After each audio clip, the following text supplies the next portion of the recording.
안녕하십니까. 신의균의 국방TV 데일리 디펜스입니다. 자, 지금 북한의 핵무기가 완전히 현실화되고, 그리고 미국의 적으로 중국, 그리고 러시아, 확실하게 세팅이 되어 있죠. 거기에 북한까지 가세를 하다 보니까 지금 미국이 아시아판 핵 공유 그룹을 창설을 지금 준비를 하고 있는 것 같습니다. 그런데 정말로 놀라운 것이 한국은 배제하자. 그런데 그 이유가 한국의 현 정부 때문에 안 된다.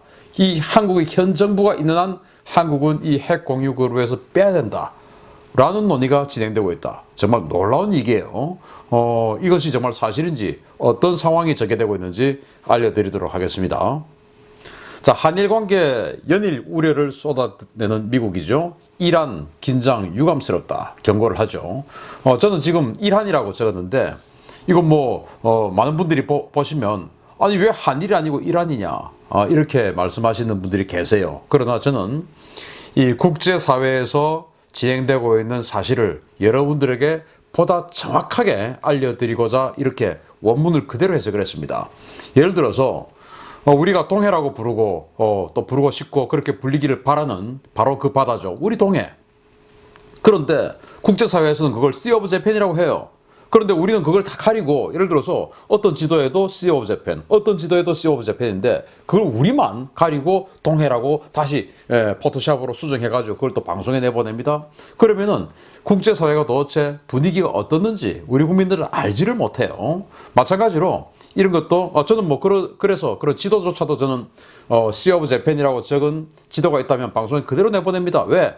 현실을 알아야 된다 이겁니다. 우리만 그냥 이런 거 바로 그냥 동해라고 바꿔놓고 야 그래 전 세계는 동해라고 부르고 있어 하고 정신 승리하면 안 된다 이거예요. 그래서 우리가 승리하기 위해서는 정말로 동해로 부르게 하기 위해서는 우리가 어떻게 해야 되냐? 경각심을 가져야 돼요. 이것도 마찬가지입니다. 이란 관계라고 이야기를 하는 겁니다. 자, 국무부 대변인이 브리핑을 합니다. 바이든 해리스 행정부는 미국과 동맹과의 관계뿐 아니라 동맹 간의 관계도 강화하고 있다. 일본과 이란 관계보다 더 중요한 것은 없다. 이 때문에 현재 일본과 한국 사이의 긴장은 유감스러운 일이다. 우리는 북한이 도발하는 것보다 일본과 한국이 이견을 보이고 있는 이 긴밀히 정책 조율을 하지 못하는 상황이 더 우려스럽다. 북한이 도발하는 것보다 일본과 한국이 정책 조율을 긴밀히 하지 못하는 이 상황이 더 우려스럽다. 자, 그러면 지금 국무부가 또 미국의 학계에서 언론에서 또 정부에서 연일 한일 관계에 있어서 한국이 문제다 라고 지금 쏟아내고 있죠. 국무부에서 뭐라고 합니까? 한국 측 당국자만 만나면 위안부 문제, 징용 문제 이야기만 한다. 그리고 북한 관계 또 이야기를 하는데 싱가포르 정신을 계승해야 된다. 이 말만 한다. 다른 말은 안 한다 라고 이야기하죠. 즉 한국과 만나면 일본 비난 그리고 북한 옹호 이거밖에 없다는 거예요. 그래서 지금 이 한일 관계의 문제는 한국에게 있다. 그러면 다시 바꾸어서 말하면 북한의 도발보다 더 문제가 지금 동북아에서는 한국 정부의 입장이다 라고 해석할 수 있는 거예요. 자, 이런 상황입니다. 자, 그런데 바이든이 집권 초부터 한일 관계 개선을 강조하면서 한국만 압박하는 이유는 뭐냐? 이제 중국을 적으로 상정했어요. 그래서 중국의 시진핑을 제거하는 이런 시나리오까지 지금 만들어서 그걸 가지고 세미나를 하고 토론회를 개최를 합니다. 시진핑을 어떻게 제거할 것이냐? 이렇게 해요. 그래서 과거 트럼프 행정부 시절부터 만들어왔던 쿼드, 그 쿼드에다가 한국 이런 나라를 갖다 붙여서 쿼드 플러스라는 이 동맹체를 만들려고 했죠. 바로 미국, 일본, 호주, 인도 이 4개국에다가 한국, 베트남 이런 나라들을 갖다 붙여서 아시아판 나토를 만들려고 했는데 한국은 거기에 들어가지 못하겠다고 했지 않습니까? 특정 국가를 배제하는 것은 올바른 일이 아니다 라고 얘기를 했죠. 그건 중국 보고 눈치 보고 있는 것이죠. 그래서 야 어차피 니는 협정 안 할 거잖아. 지금 우리 시진핑 제거 우리가 정권 잡는 데는 중국의 협조가 있었지만 이제 잡고 났으니까 우리는 다시 이제 딴 맘 먹는 거야. 그래서 중국을 적으로 하는 거야. 그래서 니들은 어차피 우리에게 협조를 안 할 거잖아 라는 입장. 그리고 국무부에서 한국에 대한 기대를 포기할 수도 있다. 왜? 쟤들은 지금 하는 꼴을 보니까 우리 동맹인지 아닌지 모르겠다. 누구를 위해서 활동하는지 우리의 적인 중국을 위해서 활동하는 국가인지 알 수가 없는 나라다. 이런 의식이 팽배한 상황입니다. 자, 그런데 정말 놀라운 의논이 시작되었습니다. 바로 쿼드, 이제는 핵 공유 논의까지 시작이 됐습니다. 바로 냉전 시대 때 미국의 핵무기, B61-5 또는 나중에는 이제 11까지 갔는데 지금은 12까지 왔죠. 이 B61 핵폭탄을 나토의 여러 나라, 독일, 이태리, 벨기에 이런 나라들에게 또 터키 이런 나라들에게 갖다 줍니다. 그리고 그 나라들이 유사시에 직접 사용할 수 있도록 해주었어요. 그렇게 함으로써 그 해당 나토 국가들의 소련에 대한 이 핵에 대한 불안감을 해소시켜주고 또 자신들이 핵무기를 직접 보유하고 있으니까 핵의 확산을 저지시켜주고 이런 것들을 하기 위해서 나토에서 핵무기 공유를 했죠. 이런 것들을 이제 적이 이제는 소련이 아니고 중국이니까 또 북한이니까 이 아시아 태평양 지역에 나토식의 핵 공유를 해야 된다라는 논의가 본격적으로 시작된 겁니다. 뭐 저도 마찬가지지만 우리 지금 대한민국의 야당 뭐 이런 데서도 굉장히 그런 논의들 많이 하고 주장도 많이 했죠. 저도 주장을 많이 했었어요. 수년 전부터 주장을 해왔는데 그게 진짜로 이제 시작되는 겁니다. 시카고 국제문제연구소 주관으로 결성된 TF가 지난 1년간의 연구 결과를 담은 보고서를 2월 10일 발간하고 조 바이든 대통령에게 아시아 동맹국들과 핵무기 전략에 대한 구체적 정책을 함께 논의하는 아시아 핵기획그룹, 즉 아시안 누클리어 플래닝 그룹 창설을 정식으로 제안했다. 이 태스크포스는 오바마 행정부에서 국방부 장관을 역임한 척 헤이글, 영국 국방부 장관과 외교부 장관을 지낸 말콤 리프킨드 경, 케빈 러드 전 호주 총리가 공동 의장을 맡았고 이상희 전 국방부 장관, 윤병세 전 외교부 장관 등도 TF 구성원으로 참여했다. 이 보고서는 바이든 행정부가 동맹 회복을 공언했지만 구두 약속 이상의 것이 요구되며 60년대 유럽 동맹국들에게 미국의 안전보장 약속을 확실하게 했던 결정적 장치인 나토 NPG와 같은 기구가 아시아에도 필요하다라면서 이 그룹에는 일본과 호주, 한국의 최고위층 정치 지도자들이 포함될 수 있을 것이며 쿼드 국가들은 궁극적으로 한국을 이 대화체에 포함시키는 방안을 검토해야 한다라고 강조했다라는 거예요. 이게 우리 한국의 언론에도 쫙 나왔습니다. 자, 여기까지만 나와요. 한국의 언론에. 자, 그러면은 미국의 분위기는 어떠냐? 현지 분위기는 어떠냐? 이제 이걸 봐야 되죠. 자, 여기에 결국 이제 쿼드가 이제 이 중국을 압박하는 그런 동맹체로 시작이 되는데 그 쿼드에 결국은 한국을 포함시켜야 된다라는 거예요. 자, 그런데 이제 이 TF에 도대체 어떤 인물들이 들어가 있냐? 이거 그냥 단순히 용역을 한 연구 보고서에 지나지 않느냐? 아니면 진짜 뭔가 어떤 중요한 정책에 반영될 수 있는 그런 무게감이 있는 조직인가 한번 보겠습니다. 굉장히 유명하고 또 영향 있는 사람들이 모여 있어요. 특히 이제 이 오바마 행정부 시절에 전 세계에서 활약했던 그런 사람들이 골고루 포함되어 있는데 척 헤이글 오바마 시대 때 국방부 장관, 그리고 이제 여기 일본 사람이 2명이 있는데 아베 노부야스, 그리고 또 여기 카네하라 노부카스. 이 사람들은 이제 주로 그 유엔에서 근무를 했는데 유엔의 핵무기 비확산 담당 그런 업무를 담당을 했었어요. 그리고 릭 버트, 그리고 프랑스와 헤이스버그, 이 전략국제문제연구소 의장이죠. 그리고 여기도 미국의 주독 대사를 했는데 과거 러시아와 전략무기 감축협정을 주도했던 그 협상가였어요.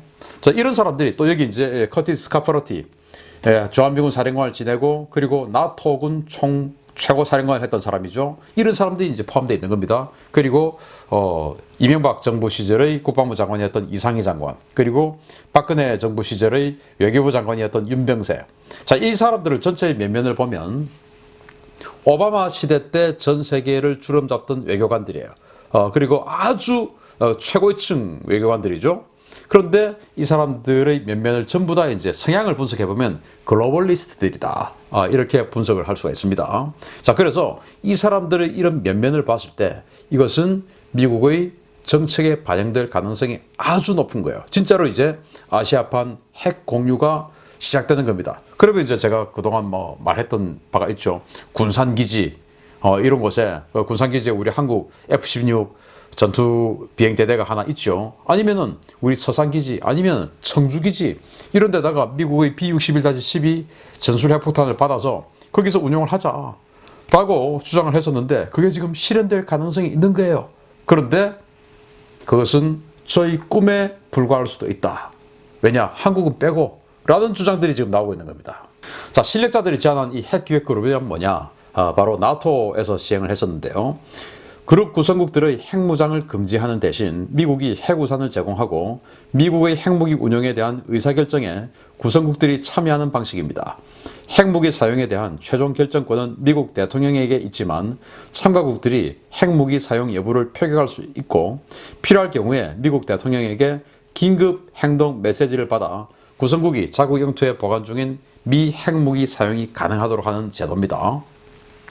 자, 이게 이제 당시 지금도 있지만 나토 국가의 이 무기 창고에 적재되어 있는 B-61 핵폭탄입니다. 전술핵 폭탄이죠. 그래서 이렇게 가지고 있다가 자기네들의 F-16 전투기 그리고 토네이도 전투기 이런 전투기들에 장착해서 소련, 러시아에게 폭격을 하는 그래서 이제 소련이나 이제 바뀌어서 러시아가 혹시 자국을 공격하게 되면 응징보복을 하는 이제 그런 수단으로 우리도 핵무기 있어 이제 이런 거였죠. 그런데 정상적으로 하면 미국 대통령과 국방부 장관이 코드를 받아서 그들이 활성화를 시켜줘야 이 핵무기가 그 분열 작용을 하게 되는 것이죠. 활성화가 되는 것입니다. 그런데 정말 긴급하면 자신들이 스스로 표결해서 이거 지금 핵무기 사용해야 된다라고 해서 미국 대통령에게 요청을 해서 이거 빨리 당신네들이 활성화 시켜주는 그거 절차 없이 바로 그냥 우리에게 긴급 행동 메시지 바로 그냥 전송해서 이거 핵무기 제한 풀어서 바로 활성화 시킬 수 있도록 해주세요 라고 하는 그게 협정이 되어 있는 겁니다. 그래서 그냥 오케이 해 라고 하면은 바로 그냥 미국의 대통령과 국방부 장관의 이거 없이 핵무기를 사용할 수 있는 이런 상황이 되는 거예요. 그래서 이런 것들을 이제 지금까지 해오고 있습니다. 나토에서. 자, 그런데 이렇게 그동안 제가 수년에 걸쳐서 북한이 핵실험할 때마다 우리도 나토처럼 핵 공유해야 된다라고 주장을 해왔고 그것이 지금 이제 실제로 실현될 가능성이 높아졌는데 여기에서 이 클린턴 시대에 굉장히 이제 외교 부분에서 활약을 했고 그리고 지금 현재 이 바이든 정부에서 우리 대한민국으로 치면 문정인 같은 그런 정도로 외교 관계에서 아주 실력자로 마크 실력자로 활약하고 있는 로버트 아이논입니다. 현재 브루킹스 연구소 민주당의 싱크탱크 역할을 하고 있는 브루킹스 연구소의 수석 연구원이에요. 아이논 많이 들어보셨죠? 이 사람이 한국은 안 된다 라는 겁니다. 정말 놀랍죠? 아니 미국 민주당이 정권을 잡으면 이 대한민국 민주당 정부가 마치 아주 미국하고 잘 될 것처럼 그동안 굉장히 이야기를 많이 했었죠. 그래서 이 정부가 트럼프를 비난하고 막 하더니 미국 민주당 정부가 들어오니까 오히려 대한민국 민주당 정부가 완전히 지금 코너에 몰리고 있습니다. 한국 안 돼. 그런데 한국이 안 되는데 그냥 한국이 안 되는 게 아니라 이 정권은 안 돼. 라고 아이논이 이야기를 하는 겁니다. 어떤 내용인지 한번 보시겠습니다. 아이논이 2월 12일 날 보이스 오브 아메리카와 인터뷰를 했는데요. 최근 전직 고위 관료들이 제안한 아시아 핵기획그룹 구상에 공감한다. 하지만 현실적인 어려움이 있다. 특히 한국의 경우에 중국을 의식하는 정치적 제약이 크다. 때문에 가까운 시일 내에 한국을 끌어들이는 것은 어려울 것이다. 한국의 현 집권당이 한국의 순수 방어용인 사드를 배치할 때 강한 반대 기류를 보였던 것을 보라. 이런 정치적 제약이 존재하는 한 이 지역에서 한국을 포함한 다자적 차원의 NPG 창설은 어려울 것이다. 한국의 야당이 나토식 핵 공유와 NPG에 대한 강한 욕구가 있다는 것을 인지하고 있다. 생각해볼 여지는 있지만 미국의 핵무기를 한국에 반입하는 것은 안 된다. 라고 아이논이 주장을 합니다. 자, 한국 봐봐. 중국 눈치를 저렇게 많이 보고 있는데 이 핵무기 공유는 결국 중국 때문에 하는 거잖아. 라는 거 아니겠습니까? 그런데 이렇게 핵무기 공유를 해놓으면 중국에게 비밀이 들어갈 수 있는가? 아니야. 라고 하는 것이 내포가 되어 있는 것이죠. 그리고 대놓고 또 합니다. 자, 한국의 현 집권당이 순수한 방어무기인 사드 그거 배치할 때 했던 행동을 한번 봐. 지금 집권당, 지금 현재 청와대 최고위층에서부터 이 여당, 이 민주당의 최고의 어떤 지도 그룹에 있는, 중진 그룹에 있는 이 의원들, 정치인들이 지난 2014년 사드가 반입될 때 또 13년부터 14년 이 시기에 성주에 직접 내려가서 무슨 일을 했는지 여러분도 한번 기억해 보십시오. 그걸 아이논 같은 현재 정권 잡은 사람들 기억하고 있는 겁니다. 저런 자들이 지금 정권을 잡고 있는데 어떻게 지금 핵무기를 갖다 주냐. 그래서 이런 정치적 제약이 존재하는 한, 즉 저들이 집권을 하고 있는 한이라는 말입니다. 그래서 이런 정권이 한국에 존재하는 한 한국에게는 안 된다. 자, 그런데 지금 야당인 국민의힘 거기서는 이렇게 핵무기 공유하자라고 하는 주장을 많이 하더라. 근데 걔들은 조금 나으니까 그거 좀 고려해 볼 여지는 좀 있는데, 걔들은 얘들보다 좀 낫지 않느냐. 그래서 고려해 볼 여지는 있는데 그래도 안 된다. 도찐개찐 아니냐. 이런 거 아니겠습니까? 정말 참 불행한 상황이죠. 이렇게 해서 한국은 안 된다라는 이런 어이없는 주장들이 나오고 있는데, 이게 그러면 이 아이논만 이야기하느냐? 아니에요. 다 같이 이야기합니다. 자, 여기에 대해서 또 역시 보이스 오브 아메리카가 다른 사람들을 불러서 또 인터뷰를 합니다. 자, 게리 셰이모 백악관 WMD 조정관인데, 이 사람은 지금 민주당 인사예요. 바이든 행정부가 아시아 핵기획 그룹의 창설에 반대할 이유가 없다. 하지만 선결 과제가 있다. 바로 동맹들의 입장을 분명히 하는 것이다. 한국 정부가 중국을 의식할 것이라는 아이논 특보의 견해에 동의한다. 미 정부는 반대할 수 있는 동맹에게 이런 의제를 먼저 나서서 제안하지는 않을 것이다. 라고 지금 현재 미국의 바이든 측 인사인 게리 셰이모가 이렇게 이야기를 합니다. 즉 한국 뻔하게 반대할 것인데 우리가 왜 먼저 한국에게 이런 제안하냐. 지들이 와서 바지가랑이 붙잡고 매달리면은 그때 한번 생각해 볼 일이야. 쟤들한테 우리가 괜히 먼저 얘기했다가 무슨 봉변 당하려고? 라고 이야기하는 것입니다. 자, 그런데 이 브루스 베넷, 여기는 이제 공화당 측 인사죠. 이 랜드 연구소 선임 연구위원은 정말 무서운 이야기를 했습니다. 북한의 미사일 능력을 핵을 탑재해 일본을 타격할 수 있는 수준에 이르렀다. 이런 상황이 현실화될 경우에 일본 정부는 미국에게 핵 보복을 요청할 것이며 이 과정에서 한국의 의사가 배제될 수도 있다라는 겁니다. 자, 이 한반도에서 핵무기가 사용되는데 대한민국은 배제되고 한다 이겁니다. 왜? 이거 분석해보면, 또 생각 깊이 해보면, 대한민국의 이야기하면 자기 상정국가에게 잃어버리니까 정보가 새나가면 핵무기를 사용할 수 있는 기회를 상실하게 될 수도 있죠. 그러니까 한국 쟤들 못 믿으니까 안 된다. 쟤들 빼고 북한에게 핵보복을 해야 된다. 왜? 일본이 위험하니까. 라는 것입니다. 그래서 한국 빼고 한반도에, 즉 북한에 핵무기 사용하는 것을 검토해야 된다. 한국에게는 절대 의논하면 안 된다. 라고 공화당 측의 인사인 브루스 베넷은 이렇게 주장합니다. 정말 무서운 이야기입니다. 자, 그러면은 지금 이 미국은 지난 트럼프 시대에 핵무기 사용 지침서를 미 합참이 만들었죠. 미 국방부 그리고 미 정부는 핵태세 검토 보고서를 만들어서 이제 특정한 상황이 되면 우리는 핵무기 사용해야 된다. 그동안 핵무기 만들어 놓고 사용 안 했지 않느냐. 그렇지만 이제는 사용해야 된다. 라고 결정을 했고, 그에 맞춰서 미 합참은 이러한 때는 핵무기를 사용할 수 있다라는 지침서를 만들었어요. 또 현장 지휘관이 직접 사용할 수 있도록 또 만들었어요. 이런 상황에서 그러한 것들을 진짜로 핵무기를 사용할 때 한국 정부는 배제해야 된다라는 주장을 해버린 겁니다. 자, 그러면은 지금 우리 정부 입장에서는 우리가 모르는 상황에서 북한이 지금 핵무기 맞을 수 있는 겁니다. 즉 김정은 일을 존경하는 사람들 입장에서는 정말 그 존경하는 수령님 최고존엄께서 우리가 모르는 상황에서 핵무기 맞고 갈 수 있는 겁니다. 큰일 난 상황이죠. 우리 입장에서는 잘된 상황인데. 자, 그럼 미국 입장에서는 왜 이렇게 한국을 못 믿는다라고 생각할까요? 사드가 들어올 때 이 정부 인사들이 성주에 가서 들어 누웠습니다. 또 지금 미국이 중국과 관련해서 중국의 주변에 이 중거리 탄도미사일 배치하자, 또 중거리 아주 강력한 하이퍼소닉 미사일 배치하자, 그 배치의 최적 기지가 바로 한국이다. 한국에게 좀 배치해 주세요. 라고 했을 때 이 정부가 싫다. 중국에게 공격하는 무기는 우리에게 들어올 수 없어. 라고 거부했습니다.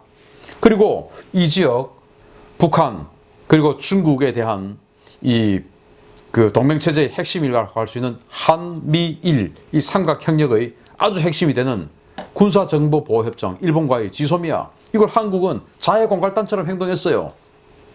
이걸 어떻게 믿냐 이겁니다. 이러니까 못 믿는 것이죠. 이 정부가 지금 자해공갈을 하고 있는 겁니다. 쥐소미해 가지고. 그러니까 쟤들 어떻게 믿어. 자해공갈단인데. 자, 그래서 이제는 우리가 모르는 사이에 최고 존엄인 김정은이가 핵무기 맞을 수 있게 된 상황이 되어버린 겁니다. 큰일 났죠. 걱정스럽죠.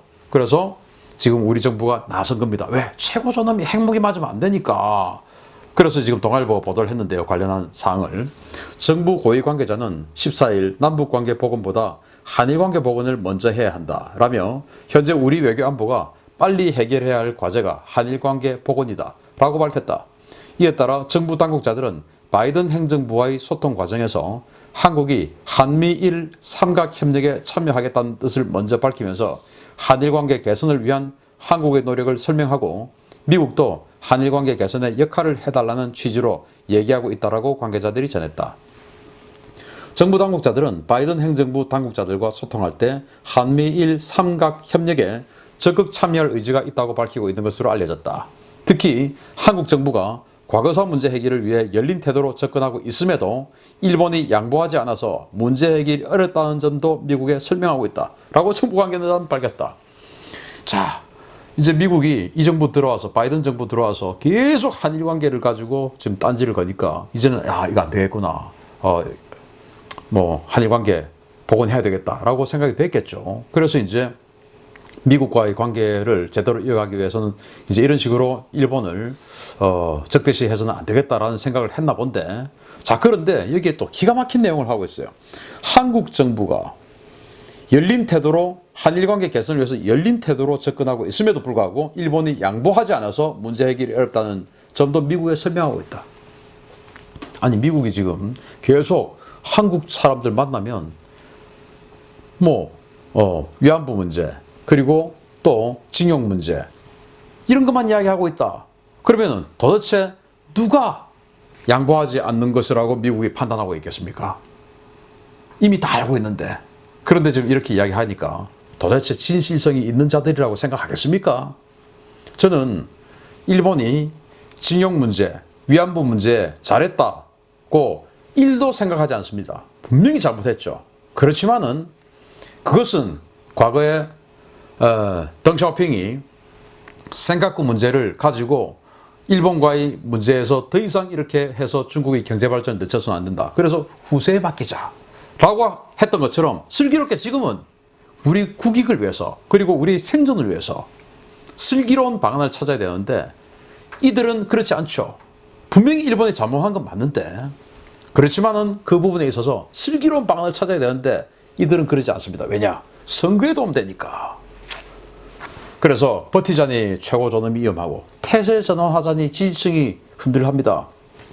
야, 나 핵 맞게 놔두면 니들도 무사 못해? 니들 다 죽는 거야. 그렇게 최고 존엄님께서는 협박하니까 아유, 그러면 안 되지요 라고 걱정이 되고 땀이 뻘뻘 나고, 또 이게 선거는 치러야, 선거 지금 다가오는데, 자, 이 민주당의 싱크탱크인 민주연구원에서 내놓은 보고서 아닙니까? 일본과의 이 충돌은 선거에 도움된다 라는 보고서 아니겠습니까? 그래서 일본과의 충돌은 선거에 도움되니까 그걸 이제 계속 증폭시키는 역할을 해왔는데, 그러다 보니까 이제 미국에게 왕따를 당하게 되고, 이제 이 아시아판 나토 핵 공유 그룹이 창설되는 마당에 한국은 빼고 하자, 그 중에서도 이 정부는 안 된다 라는 상황이 되었으니 대한민국이 정부의 정책 때문에 완전히 전 세계적인 왕따, 그리고 불량 국가와 같이 그룹핑되는 이런 황당한 상황이 생기게 됐습니다. 이게 뭡니까? 정말 분합니다. 마치겠습니다. 감사합니다.